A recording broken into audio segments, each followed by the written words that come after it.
to another edition of Life, Love, and Philosophy. My special guest today is an educator, inveterate traveler, avid reader, and former outstanding marathon runner. And we'll be talking about some of the dimensions of some of the experiences he has had in today's program. Dan, I welcome you to the program. Thank you. Glad to be here. In our last program together, we began focusing on you and your wife, Jill's, yearly sojourns to France. You spend generally 2 to 3 months in France each year, do you not? You've been doing that. We try to, yeah. For many years you've been doing that. Yeah, for quite a number of years now, probably going back to over 15 years we've been doing this now.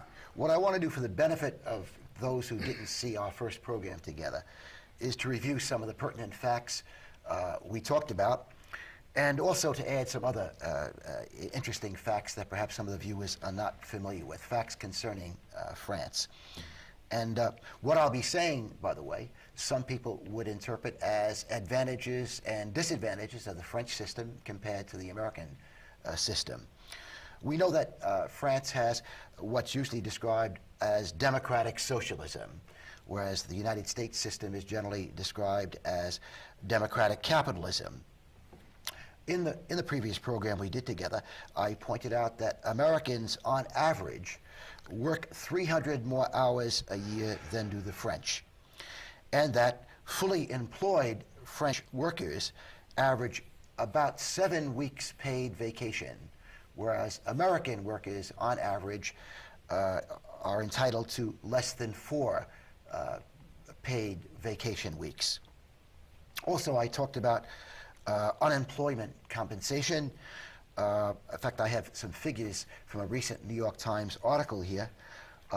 If one is unemployed in France, there is a very generous unemployment program so that one can collect 57% of one's gross salary to a maximum of $7,000 a month for up to 23 months, which means, for example, if a French executive who had a very high income is unemployed, he will get, again, if he's at the highest tier, approximately $7,000 a month unemployment compensation for as long as 23 months. Again, according to the New York Times figures, in the United States, if one is unemployed, and by the way, all of these figures pertain to a single childless person out of work. In the United States, when it comes to unemployment compensation, the states vary very much. Pennsylvania is the most generous state. Louisiana is the least generous state. In Pennsylvania, the maximum amount of unemployment compensation one could collect per month is $2,000 a month. Also, we talked about the idea that in France, there is free nursery school for children of working women. And I mentioned a short segment from an article by William Pfaff in the International Herald Tribune, in which he talks about marriage and children in France today. And let me just quote one sentence. Again, marriage and children in France today.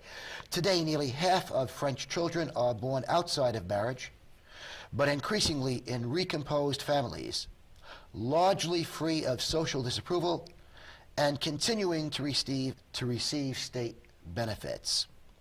Also, it was pointed out in our last program that French women have the second highest life expectancy in the world.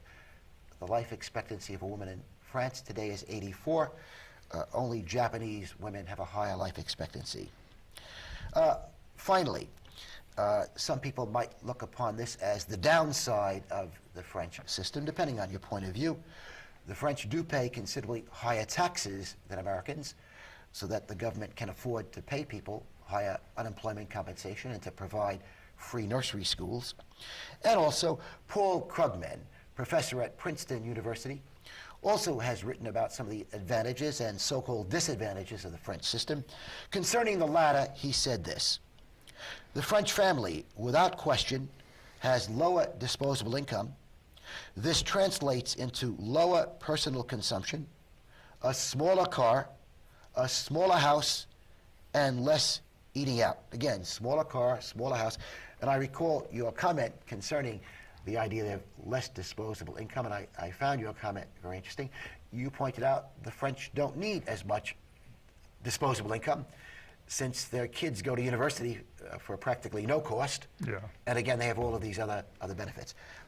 Dan, would you like to add anything to what I've said or subtract from anything I've said before we talk about some of the problems France is experiencing today? No, I think you put it pretty well, Phil, in that the French pay more taxes but get a lot more for their money. You mentioned maternity leave, or maybe you didn't, but I will now. That. Maternity leave, paternity leave. The father of a child gets 2 weeks paid time off, and the mother gets a very generous maternity leave, something like 6 months at full pay, and then another long period of 70 or 80% pay. All of these things are available because they do tax at a higher rate. And their education, how many parents do we meet today are saying, oh, I got 2 kids in college, I can't afford it, and so forth. And the fact is that it's a slight burden on a person in France if they have to move to another city, or if the child has to provide their own housing in another city at a university. It's a bit of an expense, but nothing compared to what parents today face on sending their children to higher education. Let me play the devil's advocate for a moment. I must admit to liking much about French culture. I've been to France several times in my life, and I talk to you regularly about it. But again, let me try to look at France from a somewhat different standpoint. Some claim, and we read about this a lot, that the French are not going to be able to continue providing people with the kinds of benefits it has been providing them with.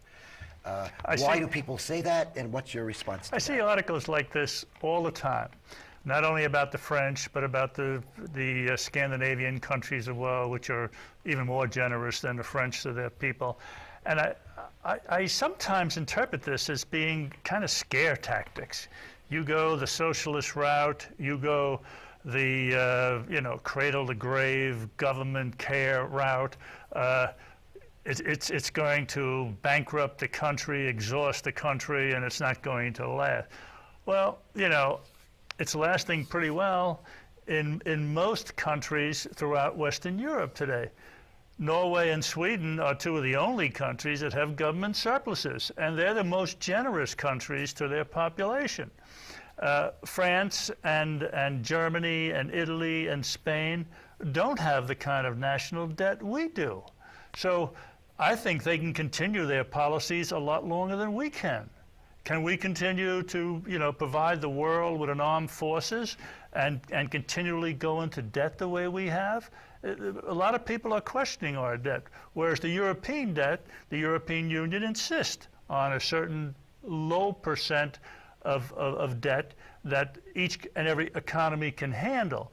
We're kind of we're out of those bounds, and we're on strange territory now with our debt. So I don't see it as being threatened. The Western European or industrial world outside the United States, as their style of living, as their social programs being threatened at this point. They have to make adjustments, naturally. Isn't it true that one of the problems the Western European countries are facing, countries such as France, the Netherlands, which is kind of my home away from home in the summertime, is similar to a problem the United States is facing? Isn't it true that in almost all of the Western modern countries, there is a problem in terms of the birth rate? That and not only in terms of the birth rate, but also in terms of people living longer. So that the idea is, if a greater percentage of the French people in the future will be retired, and a smaller percentage of people will be working, will the number of working people in France, in Sweden, in America, be able to support the large number of old retired people? Again, not just in France and Sweden, but also in the United States. So are all of the so-called advanced countries in the world facing a similar problem because people are living so long? Oh, yeah. You had mentioned that the French women live to 84 years of age. Well, this has grown, substantially over the past 50 years, certainly. So, of course, we have, as in this country and every other industrial country, fewer working people supporting more retired people. This is a problem. This is a problem. Our Social Security system is has its problems. It looks like it's going to work for the next 50 years or so, but much beyond that, maybe not. And adjustments have to be made. Retirements have to be less generous. Maybe the working class people have to contribute more so that, they have the same system. And there are always adjustments to be made, and the Europeans are making those adjustments today.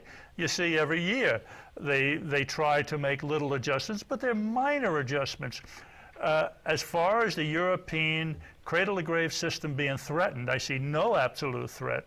I see small adjustments necessary, as we need in our Medicare and Social Security system today. So are you suggesting that the United States and Western European countries will probably have to scale back somewhat on their benefits? But what you're saying is you don't foresee Western European nations giving up on this cradle to the grave, because social net. They're willing to do two things. I think I mentioned it when we spoke before. They're willing to do two things that we're afraid to touch. They're willing to tax the rich, which here it's a dirty word. You can't tax the rich. Those are the people that provide jobs for us and so forth. A totally different philosophy. Military, a politician can't survive if he says, "Well, I'm talking about cutting military expenditures. I think it's getting out of hand." He'd never win an election in this country. That would help them win elections in European countries. That we're going to cut what little they spend on defense now.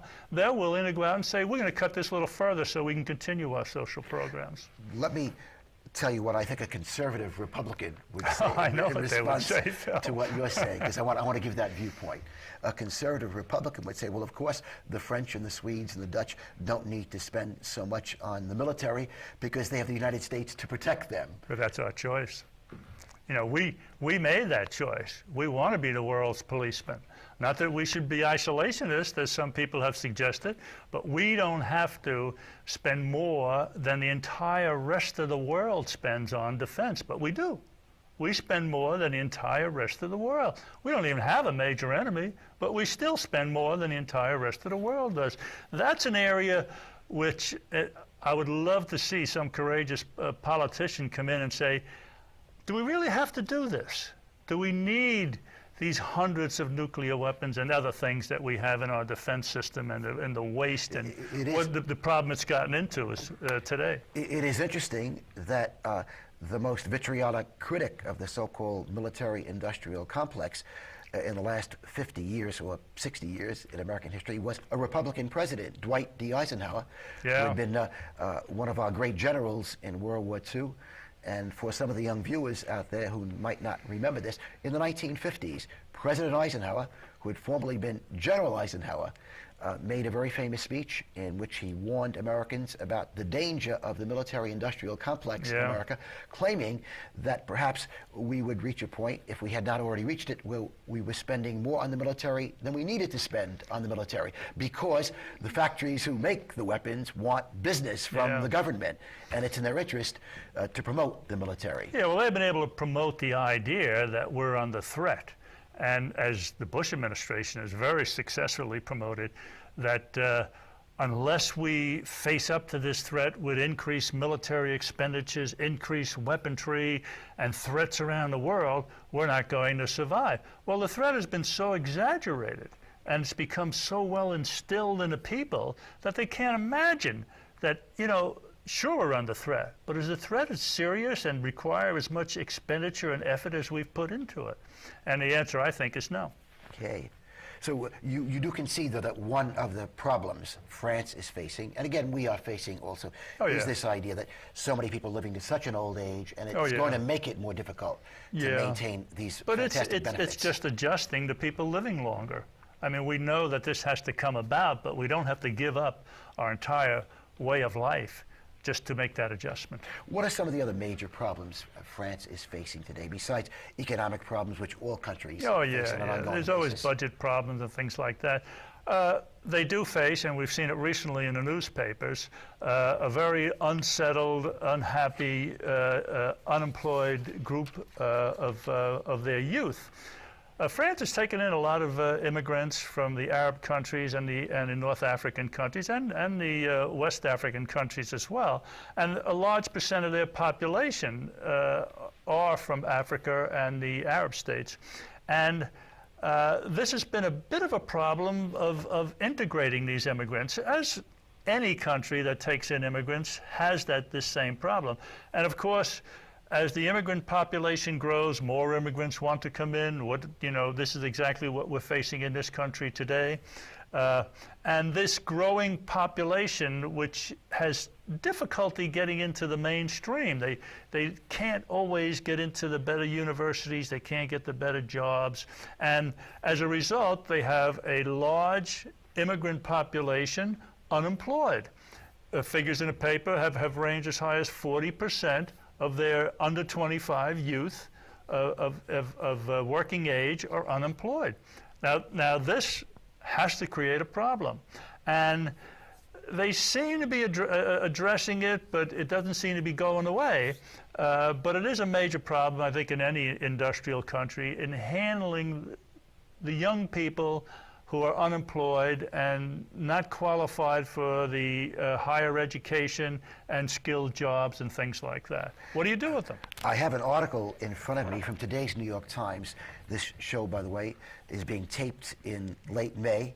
We'll be showing it in probably September, October. But the title of this article, which appears in today's New York Times, "Riding by Youths in Two Paris Suburbs recalls violence of November." And I just want to read a couple of paragraphs from it. About 150 masked youths brandishing sticks and baseball bats clashed with the French police Monday night and early Tuesday in two suburbs east of Paris. The worst such violence since the unrest that reverberated through France in November. Bands of youths attacked the home of the mayor of Montefiore, I'm probably mispronouncing this French name, a suburb with large populations of Arab and African immigrants east of Paris, then moved on to the local city hall. Just one more paragraph I want to read here, because this relates to something you just said. Unemployment as high as 40% among the young, and a sense of hopelessness pervades what many consider to be ghettos for sub-Saharan and North African immigrants. Despite government measures to alleviate joblessness among the young, not much has changed since November. Early Tuesday morning, the fighting between youths and the police spilled into public housing projects in several French suburbs. So again, you related to this very well, I thought. Yeah, there's no doubt about it. It's a problem that no country, I don't think, has been able to find the absolute solution. It's a culture clash, number one. The Africans and Arabs coming into France are coming into a totally different culture than what they were accustomed to, if they're first-generation people. And even second-generation people brought up in a culture of different religion, different views and perspectives about life and society and so forth. And this is a real problem. Any nation that has a large Muslim population is in conflict with the indigenous population for the most part, because their views and outlooks are very, very different. I'm not condemning one or condoning another, but they are different, and it's going to be a clash, and there has to be adjustments made on both sides, and this is going to take time. It's going to take time. I mentioned the Netherlands several times. Again, kind of my home away from home in the summertime. The Netherlands, of course, is also experiencing major problems with its immigrant population, specifically some of the immigrants who have come from certain Muslim countries who don't like, from what I read, the liberalism of French culture. They believe women should have a different status, for example, than they do in the Netherlands, and object to some of the other sexual aspects of Dutch culture. It's a problem around the world, there's no question about it. And populations and countries like France, who were powerful colonial powers and occupied Africa and the Arab states, they have a responsibility they occupy these countries, they install educational institutions, and have welcomed these people for the most part. And they do have that responsibility, I think, of making sure that there is the proper adjustments made, both by the immigrant population and by the people back home. This question, I'm sure you've been asked many times since you and your wife, Jill, have been going to France for so many years and spending 2 or 3 months there a year. I'm sure many Americans, friends, relatives perhaps, have asked you about the idea that France has refused to cooperate with the United States in its war in Iraq. And what do you say to Americans who criticize France for not helping us in Iraq? Yeah, it's a common problem. France has been made the goat of being the unpatriot in the fight on terrorism. France wasn't the only country that didn't cooperate with the United States in its war with Iraq. Many major countries. As a matter of fact, the coalition we put together did not consist of most of the major countries in the world. As we look back on it, the French offered us advice before we went to Vietnam. And we laughed at them. You can't win it, but we can. And we sent our troops in, and it turned out to be a horrendous mess after 8 or 10 years. They said the same thing along with other countries about Iraq.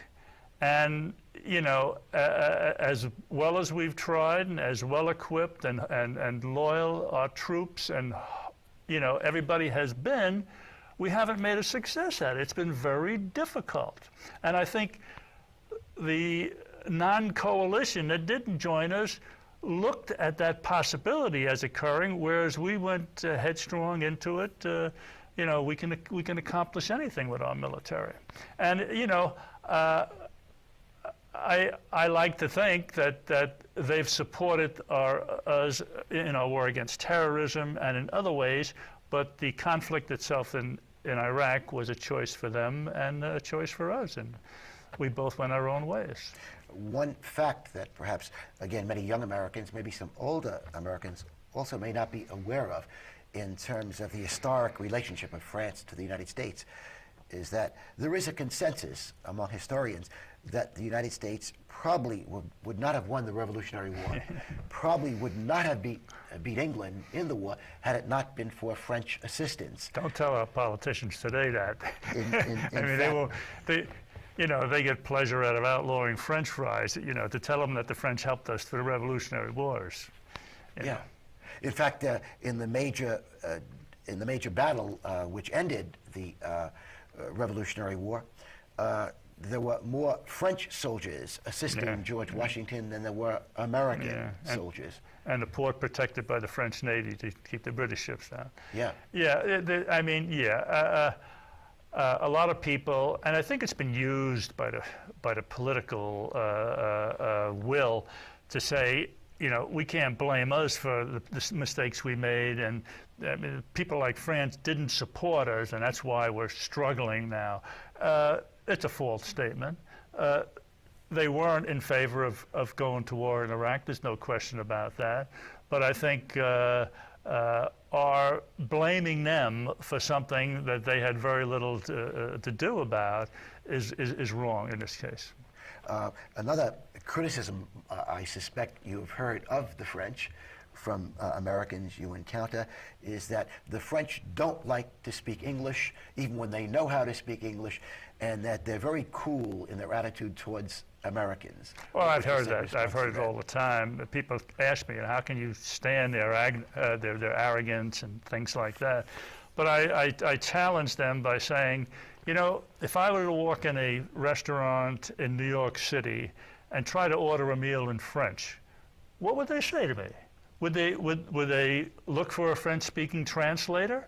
Or, they would laugh at me and throw me out. I mean, if we're an English-speaking country, the tourists that come here should learn to order in our language. There's nothing wrong with that. Should learn to read a menu. Should learn to say normal, salutations and so forth. And if you do that, I mean, you don't have to learn the language to go visit France. There's about a dozen statements, bonjour, merci, s'il vous plaît, etc. If you learn about a dozen statements and go up to somebody and ask them in a fractured French way about ordering something or doing something or finding the train station or the post office, they welcome you. And if they know English, they'll speak to you in English. They love to practice their English. Most French adults don't speak English. So when you walk up to somebody and say, hey, can you tell me where this Italian restaurant is or something like that, they have no idea what you're talking about. Their pronunciation is totally different, even though the words might be similar.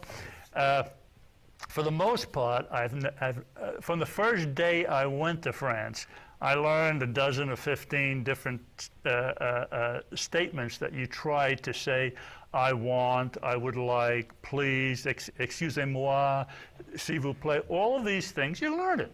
And then you go and try to communicate as best you can with a few broken expressions and English and body language, and I've never had any problem.